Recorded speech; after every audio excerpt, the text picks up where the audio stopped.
right, good evening, and welcome to the Dreary Midnight Podcast. My name is Lisa, my pronouns are she, they. My name is Celeste, my pronouns are she, her. And today is a Celeste-led episode. It is. What are we talking about? We are talking about superstitions. What sort of superstitions? We're going to delve into 4 common superstitions and their origins. Okay. Which is, I don't know, I had a lot of fun researching this. Yeah. I kind of alluded to when we did the Will o' the Wisp episode that I had like that Lately Wild book that had superstitions in it. Yeah. And I was like, it kind of sparked an idea of what are some of the origins of these superstitions that I kind of do also. Yeah. So we're gonna get into that. All right, let's dive in. Intro music. Intro music.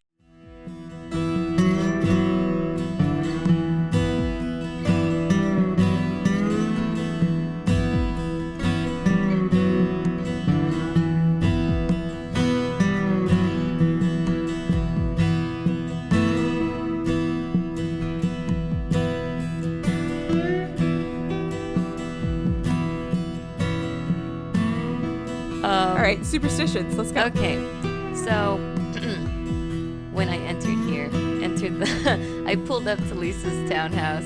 I knocked on a door, and when they answered, I went. So I drove all the way over here. I parked, and I just realized that I forgot my laptop. All right. Which is, you know, what one could consider bad luck. So that was fun. All right. Well, little way to start the day.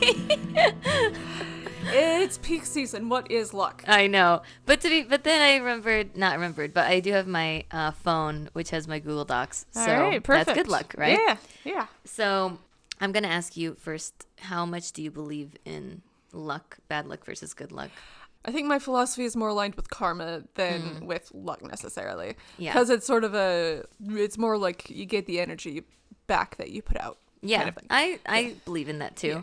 And yet, despite the fact that I know that it's not true, I still can't help but like think to myself. Yeah, because like for a while in high school, I had like a lucky pair of socks. Like nothing great happened to me in the pair of socks necessarily, but they were rainbow zebra striped, and I liked them, and so therefore, like every time I wore them, it was sort of it's a good day because I have my rainbow zebra socks. Exactly. Or I remember, I think in kindergarten, I was like number 19 in the class. Yeah. And then in first grade, I was also number 19. And that went on for a couple of years to the point where I was like, okay, 19 is my lucky number. And it's not like anything in particular happened to me. Yeah, exactly. It was just, you know, kind of instilled like when a certain number comes up. Yeah. But it's also it like means good or bad luck. 11-11 make a wish. Like if you're gonna, I do that. But if you're looking out for that, I think your brain knows to register that more often. One of the things with this research is that a lot of times humans recognize patterns. Yeah. So if you notice that, for example, every time you're wearing your lucky socks, something good happens, you're going to get that pattern and you're going to believe they're your lucky socks. Okay. We're going to start today's episode with, what is a superstition? Like the dictionary definition? Dictionary definition. definition. All right, what's the dictionary definition? So the Merriam-Webster definition is a belief or practice resulting from ignorance, fear of the unknown, trust in magic or chance, or a false conception of causation, or an irrational, abject attitude of mind toward the supernatural, nature, or God. That's the Merriam-Webster definition. Okay. It's a little judgy, to be honest. Yeah. But, you know, then I went to the Encyclopedia Britannica, which is a little kinder, I think. According to the Encyclopedia Britannica, a superstition is the belief, half-belief, or practice for which there appears to be no rational substance. Those who use the term imply that they have certain knowledge or superior evidence for their own scientific, philosophical, or religious convictions. And then the Britannica goes on to say that often one person's religion is another one's superstition. So the Roman Emperor Constantine referred to some non-Christian practices as superstition, but the Roman Catholic veneration of relics, images, and the saints is dismissed as superstitious by many Protestants. Oh, Yeah, so all religious beliefs and practices may seem superstitious to somebody who doesn't practice religion. Yeah. So basically it's just, it kind of is depending on how you believe it. Yeah. Yeah, Super- because it's a again, broader. one person's superstition is another person's religion. as you just said. Exactly. Also, superstitions often belong to a cultural tradition. Many persons in nearly all times have held seriously or half seriously irrational beliefs concerning methods of warding off ill or bringing good, foretelling the future, and healing or preventing sickness or accident. A few specific folk traditions, such as belief in the evil eye or in the efficacy of amulets, have been found in most periods of history and in most parts of the world. Others may be limited to one country, region, or village, to one family, or to one social or vocational group. Cool. So, yeah, basically everyone has their own little culture of superstitions. The superstitions we have in America aren't the same ones in Europe. Yeah. And Well, like et cetera, et cetera. even like regionally, there's like in the American Southeast, you're on New Year's Day you eat a certain kind of thing, and yeah. that's different than what you would eat in like the Northeast or the Midwest or whatever. And sure, there'll be transplants from like the Southeast to the Northwest or whatever who also will still bring that certain dish with them for New Year's Day. Yeah. But Do you have a New Year's tradition of eating a certain food? Because I do. So, not really. My mom occasionally would do black eyed peas. Ooh, I've heard of that. Yeah, because again, she grew up in the Southeast, so I think it's black eyed peas and spinach. Does it say why? It's something about like prosperity or like something like that. There's I think the Spanish. I'm pretty sure it came from Spain because Mexicans, know, my family's Mexican. We do it. The 12 grapes that you eat. What's the 12 grapes? You have a cup of 12 grapes, or you put 12 grapes in your champagne. I forgot.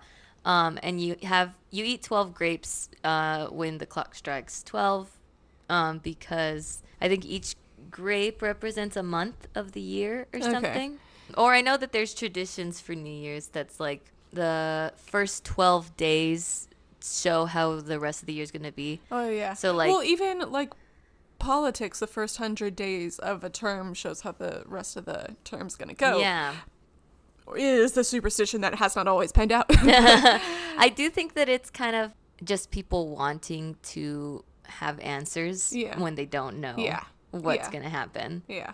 But anyway, so, that was a nice little tangent. That is relevant. This is a very chill episode. This is a chill episode, but it's so fun. And I'm looking for, and it's also like true to the name of the podcast. It's a very dreary day today. Yeah, you may be able to hear all of the cars running through the rain today. But yeah, it is a dreary noon, not a dreary midnight. But I'm wearing a sweater. Lisa's wearing a t-shirt. This is a very chill podcast. Yeah, and I'm fine with that. All right.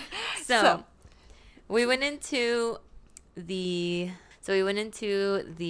definition of a superstition, and now I have 4 superstitions and their origins. So these are common superstitions, at least in America. Okay. Some of them have origins not in America, but I know that there's also superstitions like, I think, Japanese or Chinese, where like you can't put your chopsticks in a certain way because it symbolizes death, sort of thing. We're not going to that. Even with like the number 4 in Chinese is very similar to the word for death. And so like the way we have triskaidekaphobia in English-speaking areas, and so they'll skip like the 13th floor or whatever, but in China it's 4th floor. Yeah. So the first superstition we're going to talk about is knocking on wood. Okay. Knock on wood. So common superstition is knocking your knuckles on a piece of wood to bring yourself good luck or to ward off bad luck. So I personally use it for warding off bad luck, like to unjinx myself. Yeah. So if I say, oh, I haven't gotten into a car accident, I would go knock on wood. Yeah. Because that's the context in which I've heard it, is to like unjinx whatever jinx you might have just put out. Yeah. And by the way, I have gotten into a car accident before, so I thought that would be a safe example to use because I'm not jinxing anything. Yeah. So that's how I use it. Also, I know sometimes as like a joke, people will knock on their own heads. Yeah. Well, so if there's no wood around. I've heard of an origin story. I don't know why. I want to hear yours first before I go into mine. So the origin story that I have heard, and I don't know how much of this is made up, but whatever, is you're knock on wood to sort of notify the dryad that's living there, don't don't take this as an actual thing. And if there are no trees from which to knock a dryad out, you knock on your own head to sort of whatever spirits might be about your head. Like, don't take this seriously. Ooh, that's fun. Yeah. Every time, see, when people say knock on wood and they touch their head, I just assume it's because, like, the hard-headedness or whatever, like people making jokes that their head's made of wood, Maybe. like they're dumb or something. But I like that. Yeah. Also, do you think there's a dryad living in your kitchen table? I don't know. If not, I'm sure. If there is, I'm sure they're very fed up at this point because this is like a third-hand table, and who knows what happened to the other times. Okay. So what's the actual origin? Well, so the phrase "knock on wood," or "touch wood," as said in Britain, has been around since at least the 19th century. But like so many things, there is little agreement to how it originated.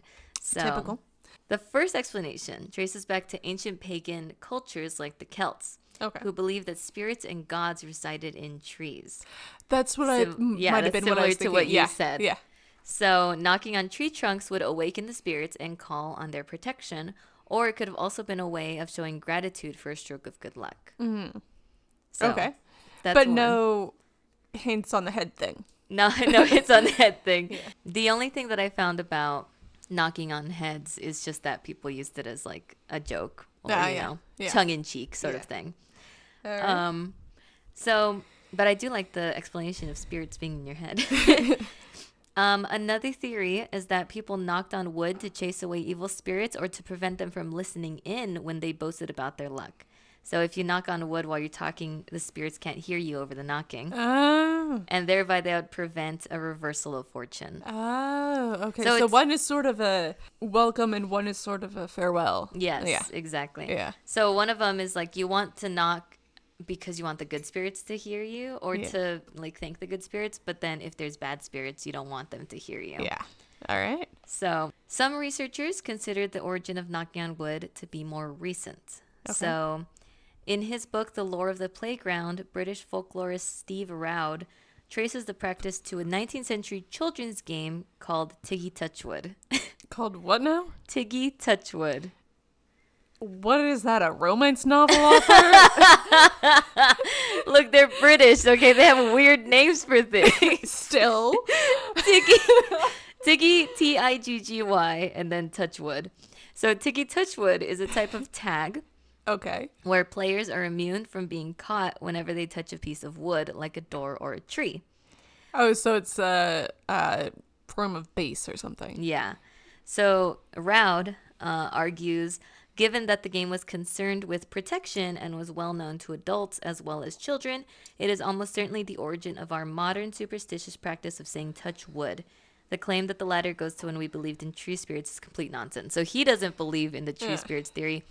However, I will say that touch wood origin is great for Britain, but everywhere else people say knock on wood, which it's not called Tiggy knock on wood, it's called Tiggy touch wood. So I still believe in the Celtic theory. I think there's a term for something that has the same or similar result, but the evolution to get there, the paths were very different. At Editing Lisa, if you find out what that term is, here is the chance to put it in. Hey, it's Editing Lisa. The term I was thinking of is convergent evolution or parallel evolution. Those are both biology terms. Don't know why I thought they applied to language, but here they are. Editing Lisa does so much work. Yeah, they really do. Sorry, future Lisa. Shout out at Editing Lisa. Anyway, while the origins of knock on wood are still debated, the superstition is still popular around the globe and it has several local variations. So apparently Turkish people, what they do is they pull on one earlobe and knock on wood twice to ward off a jinx. Okay. And Italians actually say touch iron when they want to avoid tempting fate. Huh. Yeah. I wonder if there's some sort of connection with like Vulcan or something for like old Roman deities or Greek deities. Ooh. I mean, I don't remember off the top of my head if Hephaestus or Vulcan had very particular associations with iron or luck therein. But yeah, I don't know what metal was prominent. Maybe iron. Yeah. Well, pretty sure by the time Rome was an empire, it was in or past its Iron Age. Yeah. So yeah. I also wonder if and I have to look this up. I wonder if the touch iron has anything to do with like horseshoes being put above houses. I didn't even realize the horseshoe thing was a thing, but James said that his parents' cabin has a horseshoe above their door because that's supposed to ward off evil spirits or something. Well, in an inevitable part 2, Lisa will use their classics minor and find that out. So that is the origins, as far as we know, for knock on wood. Yeah. So for our second superstition, okay, we have walking under a ladder. Oh, yeah. Yes. All right. Can we do it again where I guess what the origin is and then you tell me if I'm right or wrong? Yes. All yes, right. I love that. So my guess, again, from just having spent time on looking at these things casually, isn't it breaking the Trinity? Where That's one of them. Where it's like the Father, Son, the Holy Ghost, and somehow that makes and the ladder makes a triangle against the wall, where it's like the wall is one end, the ladder is the hypotenuse, and the floor is one end, and if you walk through it, you're breaking some sort of connection. All right, so next superstition. No, I'm kidding. No, but yeah, that is one of them. Yeah. So, yeah, good. Wow. I don't know where I found that out, but... you know what? Accumulating knowledge just throughout your life probably is how you found that out. Yeah. But, dang, that was a good explanation. I was like, dang, they're reading straight from my notes. No, let's start off with... I feel like I should give you like a prize now. Like, here's a jelly bean or something. Anyway, all right. So first of all, practically you don't want to walk under a ladder because it could be dangerous, because chances are if a ladder is up, someone's standing on it working, and you don't want to take the chance that something will fall on your head or that you'll bump the ladder and knock somebody down. So practically wise, you probably shouldn't go under a ladder. Yeah. And other ways that this practice of not going under ladders may have originated, besides basic safety rules. The first explanation is the one that you said, rooted in Christianity. Many Christians believe in the Holy Trinity, the Father, the Son, and the Holy Ghost. In early times, the belief of the Holy Trinity made the number 3 sacred and made the triangle sacred. So a ladder leaning up against the wall forms the shape of a triangle, and walking through it would be seen as breaking the Trinity, which is not only blasphemous, but also could be attracting the devil. Well, shit. So, yeah, not the best. Yeah. So don't want to break the Trinity. Yeah. Another belief as to why walking under a ladder is unlucky is that a ladder against a wall resembles a gallows. Because ladders used to be propped up to allow the person being hanged to climb high enough to get to the rope. Oh. Yeah. Okay. That one I think makes slightly more sense from a practical lived experience standpoint. Yeah. Which also, doesn't that suck that not only are you getting hanged, but you have to like climb up to make sure that's convenient enough for people to hang you. Yeah. And then there's a third theory that there used to be an ancient Egyptian belief that if you walk under a ladder, you might accidentally see a god climbing up or down. And we know how much of a dice roll interacting with ancient gods could be. Yeah. For sure. Especially Egyptian, you're either going to serious. get assaulted or you're going to die. Exactly. So you don't want to, take Tempt the fate. chance. Yeah. Exactly. Yeah. If you ever do find yourself at an impasse where you must walk under a ladder, worry not, because there are at least 5 ways to reverse the curse. Okay, what are they? Okay. 1, you can make a wish while you're walking under the ladder. Okay. Doesn't specify what wish to make, but I'm assuming a good one. Okay. 2, you walk through the ladder again backwards. Honestly, that one just seems more dangerous to me. Yeah. Are you allowed to glance over your shoulder first, or? I don't know. It didn't specify, but I feel like if you look over your shoulder, isn't that kind of defeating the purpose? Oh, true. You got to put your faith in the spirits. Oh, yeah. 3, put your thumb between your index and middle fingers as you walk under. Okay. But be warned that this sign is also seen as mildly obscene in some parts of the world. So maybe stick to America if you're going to do that. Yeah. 4, say bread and butter as you walk under. Okay. That seems the simplest of all of Yeah, them. seriously. Or 5, which is my personal favorite. Cross your fingers and keep them crossed until you see a dog. Which, seeing a dog seems like good luck to me. Yeah. So, Yeah. So it does seem kind of interesting that like some of them are, you can kind of tie which solution might be in which culture. Because the thumb one, in my brief exploration of Egyptian mythology is very horny. So, should we do a whole episode of horny Egyptian mythology? Yeah. Anyway, so there's that, and then there's the Christian one is apparently crossing your fingers can also be an indication of the cross or something. And they just put the dog in for flavor text, Yeah, I guess. Yeah. Yeah. Maybe it's because dogs are the opposite of cats and cats are bad luck. I don't know. I don't know. Yeah. But either way. Yeah. So yeah, if you ever, my suggestion is don't go under a ladder, but if you have to go under a ladder, just cross your fingers until you see a dog. Yeah. All right. All right. So that's number 2. That's number 2. What's number 3? Number 3 is breaking a mirror. Okay. Do you want to take a guess as to why it's bad luck? Classics minor in action here. Ooh. So, This is a collaborative episode. all right. So, from what I recall from the brief forays into Roman history, there was as I recall, a philosophy that the soul regenerated every 7 years. Yep. And so a mirror was reflecting back your soul in its current iteration. And if you break the mirror, you preemptively kill that iteration of your soul. And it's 7 years of bad luck because you have 7 years until you're fully regenerated again. Once again, holy shit, nail on the head. Okay. Thankfully, I'm so glad that I have multiple origin explanations because otherwise you would just be doing the entire episode. Oh my god. No, that's so good. Okay. Anyway. Well, surprising that you studied more Greek, but then you went into the Roman explanation because there's also the Greek one. Okay, well, what's the Greek one? Okay, so first of all, breaking a mirror. This superstition that's between 2,000 and 2,700 years old, Okay. which is breaking a mirror brings 7 years of bad luck. In both ancient Greece and the Roman Empire, reflected images were thought to have mysterious powers. All right. So the Greeks believed that one's reflection in the surface of a pool of water revealed one's soul, and that spirits lived in reflective pools of water. Okay. So think of like Narcissus, who died because he was so spellbound by his own reflection. Isn't that a Hera curse, though? Yeah, but I mean, it has the similar. He didn't die because he was looking in the mirror, because he was looking at his reflection, but there was obviously like kind of a connotation with reflections during that time. Yeah.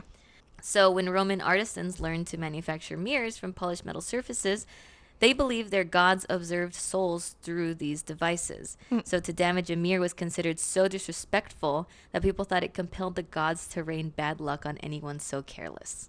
Oh, damn. It was also disrespectful to the craftsman who made the mirror, you know? Yeah. So, because that too, like, it took so long and it took so much effort that, like, that you would break something like that was How dare you? How dare you? Yeah. And mirrors weren't as commonplace as they are nowadays. Yeah. So, recap. Because reflections are known for showing one's soul, breaking a mirror would mean breaking the soul into pieces. Oh. So, and the soul, now severely damaged, isn't able to fully protect its owner from bad luck. Oh, no. Yeah. Some explanations say that the damaged soul would even seek revenge on the person responsible for breaking it, even going as far as being responsible for the loss of a close friend or the death of someone in the household. Oh, shit. So if you break a mirror, you might lose somebody in your family within 7 years. Yeah. Well, I wonder, though, like, how much of that is caused by you being stressed out about this potential thing happening? You know? That's true. I think, like you said, the karma thing, everything that you put out is kind of the energy that you come bring in. Yeah. Which is why, you know, if you have a lot of stress, everything's going to seem stressful and you're going to attract more stress. Yes. Right. Yeah. So I wonder if that is a contributing thing towards it, and like if that's always going to be in the back of your mind. If someone dies, is it going to be, are you going to think, even if it's like a random car crash or something? Correlation does not equal causation type of thing. Yeah. Yeah. I mean, honestly, I feel like most of these superstitions come with that kind of. Also, 7 years is such a long time for bad things to happen. Yeah, You could right? say, it's because I broke that mirror 4 years ago. Yeah. But then if the bad thing happens at year 4, are you going to suddenly relax for the last 3 years and not correlate it because, oh, the bad thing happened at year 4? Or is it constant bad things happening? Yeah. And Who like knows? you said, so the 7 years, where did the 7 years come from? The ancient Romans believed that the body renewed itself every 7 years. So while your bad luck wouldn't last forever, you would lose one of your body cycles. Yeah. Sort of. Yeah. So that's where the 7 years come from. I wonder, like, especially during ancient times, because it was like seen as disrespectful to break a mirror. Like, you break a mirror and that craftsman hates you and the craftsman family hates you. And it just makes it like a rolling ball effect of everyone thinks you're awful and clumsy and stuff. Well, and if your community feels much smaller, like I'm sure there's a finite number of people who are skilled enough to make a new mirror. Yeah. And now you're stuck with the other guy who might not be as good for however long. Like, so anyway. Who knows? Who knows? All right. So this last superstition has the longest spiel. Okay. And it's our last one for today. All right. And that is, it is bad luck if a black cat crosses your path. Ooh. So I'm pretty sure you would know the explanation for this one, but you want to take a stab? I mean, I don't know. This is the one that I'm blanking on, actually. Really? But my guess is its connection to witchcraft, but then I don't know the origin of its connection to witchcraft. So, TBD. Yes. You are correct in that it has a connection to witchcraft. Okay. And I am happy to tell you the origin All right, of let's this hear connection it. to witchcraft. Okay.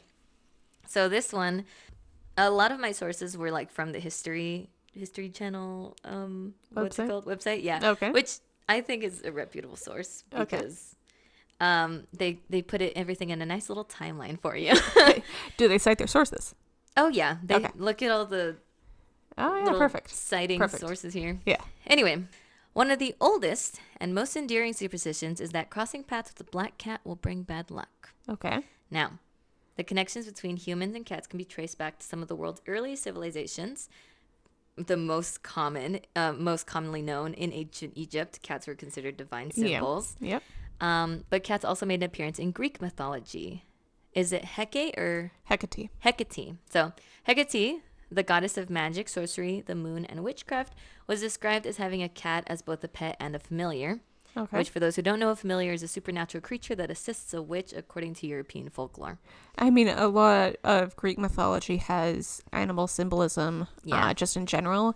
Hera was a peacock for a while and a cow for a while. She's often called cow-eyed, which is the epithet for if your eyes are really big and round and dark, you're called cow-eyed. Really? I've heard of the peacock one, but not the cow one. I think the other more common one that's known is Athena is an owl. Yeah. Yeah. Yeah. The owl is Athena's symbol. Yeah. So apparently Hecate, her animal was a cat. All right. So written records link black cats to the occult as far back as the 13th century. So BC or AD?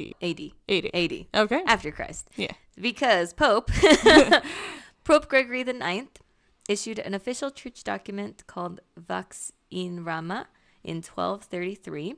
And in this document, black cats were declared as incarnation of Satan. The decree marked the beginning of the Inquisition and church-sanctioned witch hunts. Well, damn. I know. Yeah. Yeah. I think it started off as like a way to get like this Luciferism kind of cult that was starting off out of in control. Yeah.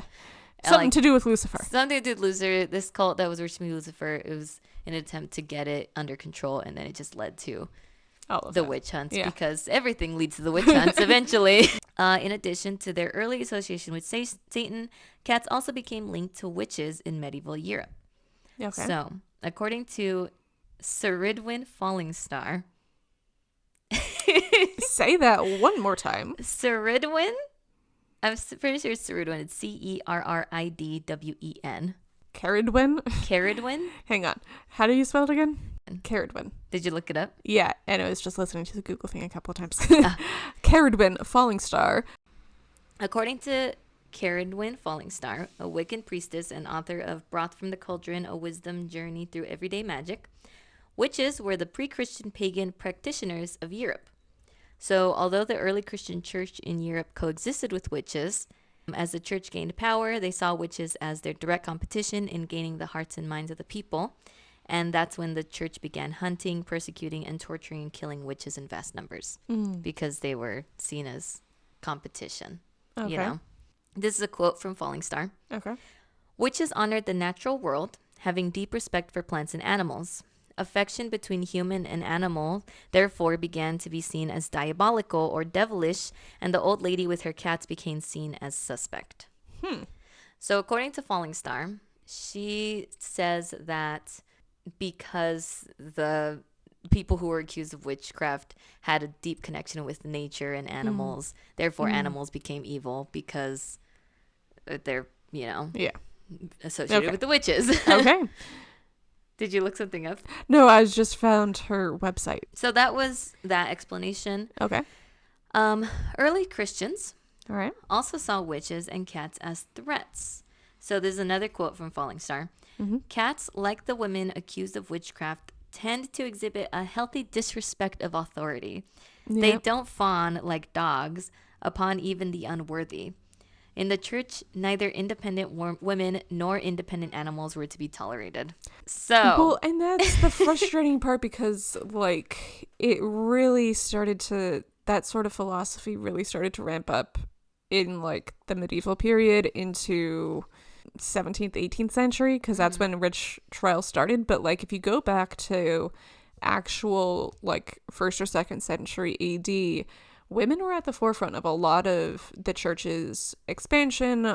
They were major leaders in early Christianity, but it wasn't for another couple hundred years before the sexism started getting in the way. But well, I always thought it was interesting because Falling Star, obviously it was her thing that was like, oh yeah, pre-Christian, like, early Christianity and witchcraft used to coexist, which is true. Yeah. Like, she said it, but it is true. Like, there have been other evidences that have, kind of shown that. And it wasn't until people were like, wait, maybe we don't want people to have independent thoughts. Oh my God. Like, how the freaking witch hunt craving was started by a guy who was just like a total Noob. incel or whatever. Like, okay, the this, what's the pamphlet or the book, like, Malefice something, Malefice Maleficarum? Yes, that it was just written by this guy who was like, all women are evil because this woman thinks I'm lame. Because Eve was tempted by Satan and it was like watch OSP Overly Sarcastic Productions video on werewolves because somehow that's on there.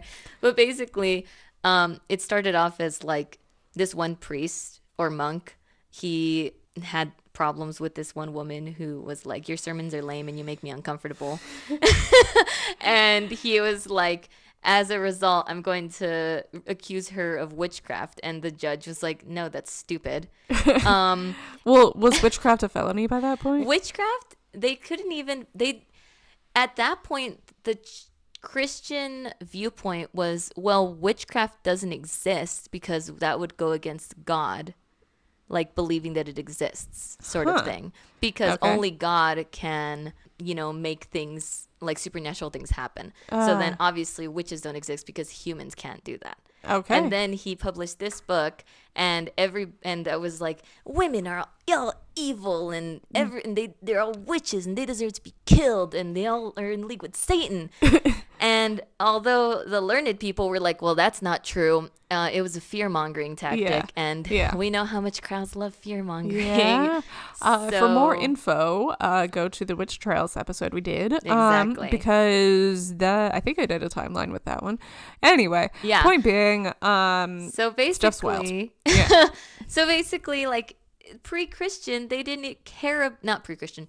Early Christians didn't even care about witchcraft because they didn't even see it as a threat. And Yeah. it wasn't until people were like, but what if it had to do with Satan? Yeah. Well, and I wonder if it's just sort of the power shift of, because there was, as you say, there was a while where it coexisted because they were called cunning folk, and it was just sort of like herbal remedies because you don't own microscopes in 1086 or whatever. But yeah, no. And somehow the woman who's in the woods and using like actual herbs to cure ailments has a bigger success rate than just praying the sickness away. Because get this, if you put a poultice on something, it has a chance to do something about it. Sometimes that thing is harm, but you know. Yeah. At least it has some reaction. No. Yeah. But it probably was a combination of sexism and like a couple of people incorrectly identified plants and bad reactions and so on and so on. Yeah. Anyway, so black cats. Yeah, sorry. Another tangent, A but tangent. a relevant tangent. Yep. Early Christians also saw witches and cats as threats. There's another quote. Cats, like the women accused of witchcraft. Oh, I already said that. The exhibit a direct authority. What's it called? They don't respect authority. Obviously, a dog will love you no matter what. A cat, you have to earn its trust. And sometimes even then, it might scratch you. Yeah. So cats are a lot harder to see as like cute, affectionate, like cuddly things. Yeah. You know. Especially if it's a cat with a mission. Like, especially during that time where cats weren't necessarily pets either. Yeah. So at some point, the pairing of witches with cats narrowed down to black cats, although it's not entirely clear why that happened. But one explanation is that black cats are better mousers because they can't be seen at night. They have a better hunting advantage. And so women or witches would usually have black cats because it was just like practically it made more sense. Yeah. In my this is my personal opinion, like me, Celeste's personal opinion. The fact that black cats can't be seen at night, in my opinion, I think it makes them more mysterious and more unknown. Yeah. And people love to fear the unknown. Oh, yeah. And I've told you this before, I love the fear of the unknown. And if I could figure out a way to make an entire episode on it, I would. Yeah. But think of like you're looking in the woods and you just see a little pair of eyes. Yeah. Well, how often has that been used in like horror movies or like horrific suspense sorts of like you build suspense because all you see is this couple of pinpricks or whatever. Yeah. Like even I think it wasn't that used in Snow White, the animated movie. I think so. Yeah. Yeah. Yeah. And yeah, because when she's like in the forest, scared, and she just sees a bunch of eyes staring at her. Yeah. But think of also like a black cat at night. Like you're basically just seeing an amorphous blob. Yeah. it's worse than seeing like a tabby. Yeah. You know? Well, because until you get closer, the amorphous blob, depending on the size of the cat, could be like a cat, could be a baby wolf or fox or something that will hurt you. Could be, again, a spirit. Your cat. Will-o'-the-wisp. Maybe. Who knows? But, like, that's what, 3 or 4 potentially dangerous things versus 1 potentially useful thing, which is a cat. And so it's, what are the odds? And so that's kind of suspicious. Yeah. Yeah. So yeah, it's not technically, like, I don't think there's any technical origin as to why black cats, but I personally think it's just because they're spookier. Yeah. Because of how they look. Yeah. And because, amorphous blob. Yeah. Yeah. All right. So, anyway, eventually, the fear surrounding black cats and their association with witches made its way across the Atlantic, courtesy of Puritan colonists. Woo, Puritans. That's probably how they would have said it, too. I mean, woo, Puritans. They were very sad people. Fun and enthusiasm. If we could outlaw fun, we would do that. They have the energy of the teacher from Ferris Bueller's Day Off. Bueller. Oh Bueller. Anyway. So because the witches had cats as pets, it eventually evolved into the idea of that witches could turn into their familiar, aka cats. Oh, yeah. So that probably came from the Puritans. Okay.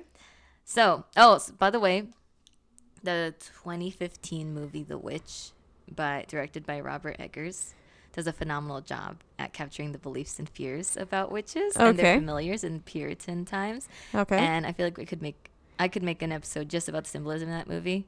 We should maybe another day. We should do a Patreon episode on that. Yeah, it's so. I don't like horror movies. I don't Same. know if that counts as a horror movie, but as like suspense.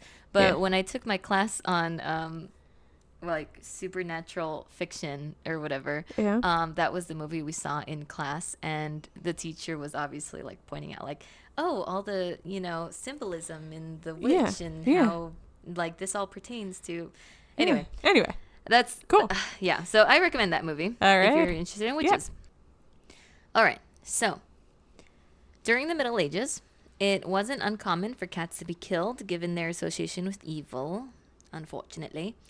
And some people blamed cats for spreading the bubonic plague and used that as another reason to get rid of them. Wasn't that counterproductive? Yes. Now that we found out that it was on the rats. Hilariously, in a bit of hilarious irony, hilarious for me, but not for the people at the time, the killing of cats helped fuel the spread of the plague because it reduced the number of cats that could hunt rats, and the disease spread faster. Because now we know that the plague came from fleas that were on rats. Oh, no. And if you kill all the cats, then there's no cats to hunt the rats. Yep. So whoopsie doodle? Whoopsie doodle, indeed. This is why superstitions can be dangerous. Yeah. Given the belief in medieval Europe that the devil and witches were capable of taking the form of black cats, it makes sense that the superstition surrounding crossing their paths developed. Since a black cat crossing your path might be on a mission from a witch, or it could be the devil in disguise. And no one wants to cross paths with the devil. So this explains why a black cat crossing your path is considered a bad omen. All right. Yeah. So this notion continued into the Renaissance, when a black cat crossing your path might have indicated that a witch had sent a familiar to do you harm. Huh. Yeah. So, that's where we get to superstition. Yeah. So when you cross paths with a black cat, it could be a familiar, it could be the witch, or it could be the devil himself. That is the origin. However, the idea that black cats are bad luck isn't universal. Okay. Some cultures believe that black cats bring good luck. All right. Yeah. Where are they so I can move there? Well, the resemblance to the cat goddess of Bastet led them to be honored in ancient Egypt, obviously. Makes sense. And in other countries such as Scotland and Japan, black cats have been known to represent prosperity. So apparently whether black cat is viewed as a benevolent creature or an evil supernatural force is entirely based on whichever lore you are likely to embrace. Yeah. So personally, I don't think black cats are bad luck, and I think they're adorable. I think they're adorable. Every time I see a cat crossing my path, I see it as like a kitty. A kitty. Also, I think black cats are really cute. Yeah. And now ever since How to Train Your Dragon came out, all black cats look like toothless. Oh. Right? Don't they? They're the big green eyes. Well, didn't they say when they were trying to do the animation that they reference black cats? Yeah, he has a lot of cat-like energy. Yeah. I feel like a dragon would have more cat-like energy of being like skeptical, but then once you get to know them, once they trust you, they love you. Yeah. As opposed to just a dog. Yeah. Yeah. That is the origin of black cats. Now, those are the 4 superstition origins that I covered today. However, I didn't even get into like other superstitions such as stepping on cracks, spilling salt, like we alluded to before, the horseshoe on top of the door. Or I didn't even mention the number 13. Triskaidekaphobia. So I'm interested in doing a part 2 on this. Yeah, me too. So if you have any suggestions or just superstitions or things that you had heard of your grandma's cousin's brother's potato mentioning, send us an email, drearymidnightpodcast@gmail.com. Before we head off, do you have any superstitions in your family? Not that I can think of off the top of my head. Not that I can think of either, but maybe in part 2. If we have a chance to think of them. None that were specifically said in the sort of like, you should do this because something's gonna get you. Nothing like that. But again, I had like a couple of personal things, like with the lucky socks socks. Yeah. Well, I had stuff like that. But I would love to do a part 2 because this is a lot of fun to research. Yeah. So again, any topic suggestions, drearymidnightpodcast@gmail.com, or I guess send us a message on Instagram as well. Yeah. At Dreary Midnight Pod. Comment what your superstitions are. Even if it's just a personal thing, do you have a pair of lucky socks or lucky other things? Or even just like little rituals that you do to make you feel better about something. I do the sign of the cross every time I go on the freeway. Okay. That's one of my rituals. I don't know. My parents did it, and so now I do it. Do you have any... No spirits on the freeway today. So, do you have anything like that? Again, Dreary Midnight Podcast @gmail.com or at Dreary Midnight Pod on Instagram. Leave us a review on Apple Podcasts or on Spotify. I think with Spotify, you have to listen to a certain number of episodes first, but Apple Podcasts... That's easy to do. But Apple Podcasts, leave them reviews to get us up further in the algorithm. With all that said... Don't go under ladders. Don't break a mirror. Or else your body will take a long time to regenerate and you're going to piss off someone who put some effort into the mirror. And always knock on wood. Always knock wood. And so with all that said, safe travels home on this dreary midnight. Good night. Good night.